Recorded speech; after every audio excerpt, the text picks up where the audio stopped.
இன்றைய தினம் சுவையான அரைத்துவிட்ட சாம்பார் எப்படி வைப்பது என்பதை பற்றி பார்க்கலாம் வாருங்கள். அதற்கு நான் கத்திரிக்காய், முருங்கைக்காய், மாங்காய், பலாக்கொட்டை போன்ற காய்கறிகளை நறுக்கி வைத்துள்ளேன்.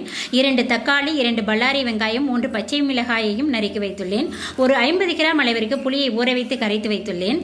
அடுத்ததாக மசாலா அரைப்பதற்காக ஒரு வானிலையை அடுப்பில் வைத்து சிறிதளவு எண்ணெய் சேர்த்து 10 காய்ந்த மிளகாய், 1 ஸ்பூன் உளுந்து, 1 ஸ்பூன் கடலைப்பருப்பு, 1/2 ஸ்பூன் விதை மல்லி, 1/2 ஸ்பூன் அளவிற்கு வெந்தயம், 1/2 ஸ்பூன் சீரகம், 1/2 ஸ்பூன் பெருந்தீரகம், 1/2 ஸ்பூன் கடுகு, 1/2 ஸ்பூன் பெருங்காயத்தூள், 1/2 மூடி தேங்காய் துருவல் ஆகியவற்றை ஒன்றன் பின் ஒன்றாக வறுத்து எடுத்துக்கொள்ளுங்கள்.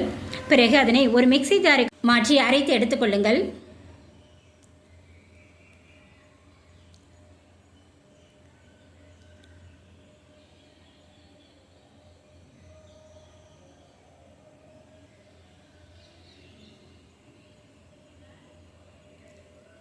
அடுத்ததாக குக்கரை அடுப்பில் வைத்து 150 கிராம் துவரம்பருப்பு, 10 பூண்டு பருக்கள், நறுக்கிய வெங்காயம், தக்காளி, பச்சை மிளகாய், 1/2 ஸ்பூன் அளவிற்கு மஞ்சள் தூள் சேர்த்து 3 விசில் அளவிற்கு வேக வைத்து எடுத்துக்கொள்ளுங்கள்.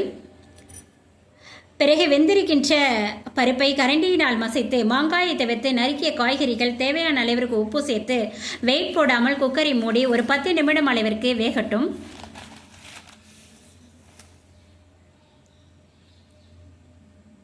காய்கறிகள் வெந்ததும் கரைத்து வைத்துள்ள புளிக்கரைசலை அதில் சேர்க்கவும்.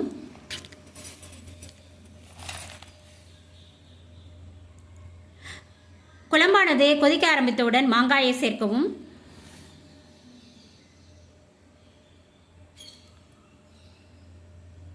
ஒரு 5 நிமிடம் கழித்து அரைத்து வைத்துள்ள மசாலாவை தண்ணீரில் கரைத்து அதனுடன் சேர்க்கவும்.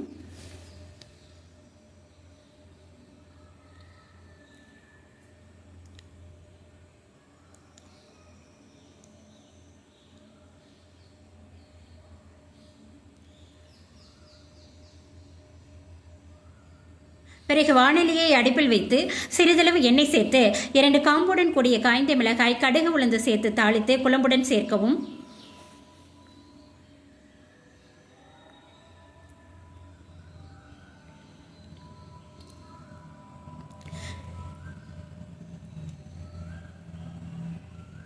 இறுதியாக சிறிய துண்டு வெல்லம் மற்றும் 1 ஸ்பூன் அளவிற்கு நெய் சேர்த்து இறக்கினால் ஒரு அருமையான நறுமணத்துடன் கூடிய அரைத்துவிட்ட சாம்பார் தயார்.